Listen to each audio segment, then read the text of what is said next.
Hello, Augustana, and welcome to our Saturday morning reflection on the preaching text for this upcoming Sunday. This Sunday is Pentecost Sunday, which is one of the three great festivals of the church year, the other two being Christmas and Easter. Pentecost is sort of the forgotten child of those three because it always happens towards the end of May or in early June, and it just doesn't get as much hype or attention, even though it is significant. It's oftentimes called the birthday of the church. It is the day that God sends the Holy Spirit on that first group of believers who are gathered in Jerusalem. And they're gathered in Jerusalem about 50 days. Penta is 5, Pentecost. It's actually a Jewish festival. So there were people from all over the world in Jerusalem on that day of Pentecost. And the Jesus followers who were there were told by Jesus to wait in the city until they receive power. The power, Jesus said, will come from on high. And he says in Acts chapter 1, verse 8, "You shall receive power when the Holy Spirit has come upon you, and you will be my witnesses in Jerusalem, Judea, and Samaria, and to the ends of the earth." And so they're waiting in the city for this promise from God for power, for the Holy Spirit that will come. And so that's where we begin in Acts chapter 2. And the other half of the readings is from Galatians chapter 4, verses 1 through 7.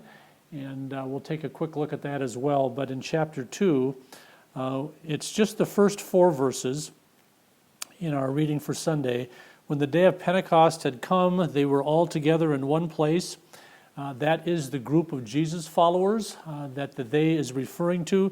"And suddenly from heaven there came a sound like the rush of a violent wind, and it filled the entire house where they were sitting.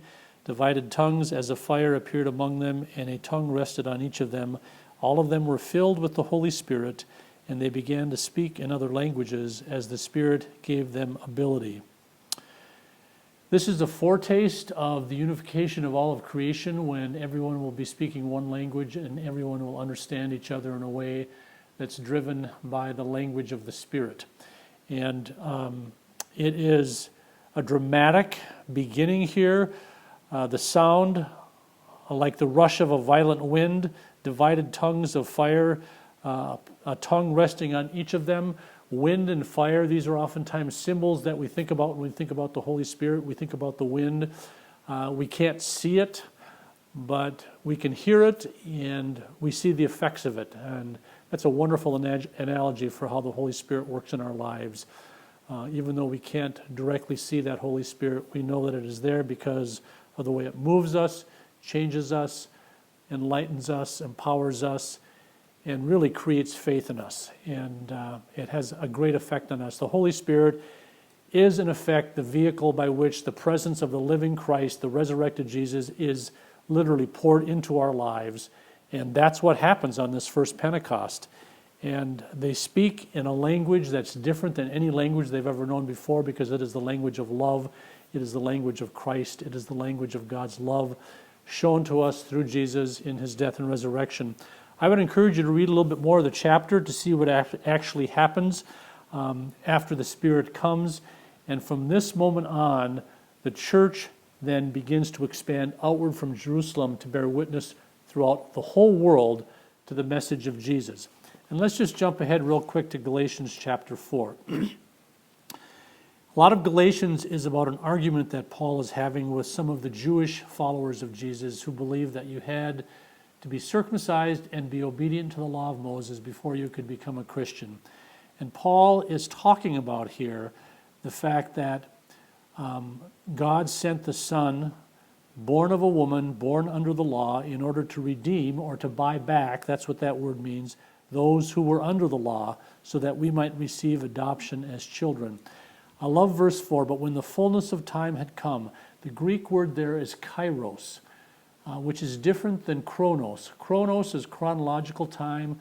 Kairos is the right time, the perfect time, God's time. And that's what Paul is talking about here, that when the fullness of time had come, when the perfect time had come, God sent Jesus, born of a woman, born under the law, in order to buy back those who were under the law so that we might receive adoption as children.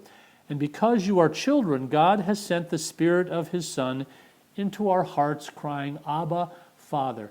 And that's why this text is being used for today, because of that promise of God sending the Spirit of His Son into our hearts. That happens through the Holy Spirit. It's the Holy Spirit that does that, crying, Abba, Father. And that word Abba is a very personal word for God. It's a very intimate word. It's almost like saying Papa. It's close, it's personal, it's an indication of what happens when we're adopted into God's family. This is an image that Paul is using.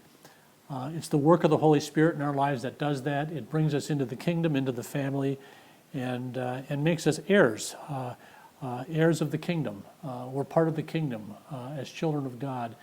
And so Pentecost is this festival that not only celebrates and recognizes the coming of the Holy Spirit and the birthday of the church, but also the power of that Spirit that's working in our lives right here and right now, bringing us to faith, teaching us about Jesus, nudging us to do God's work in this world, sometimes quietly, sometimes forcefully. But that's the Holy Spirit at work in your life, infusing into you and into me, into our very hearts and souls, the presence of the resurrected Christ in our lives. And so we thank God for the Holy Spirit, and there wouldn't be a church without it. It's literally the presence of Christ in our world today, now that Jesus has ascended to the Father and sits at the right hand of God. The Holy Spirit is Christ in our world right now. Thanks for listening. Thanks for tuning in. We'll look forward to seeing you in worship here at Augustana on Pentecost Sunday.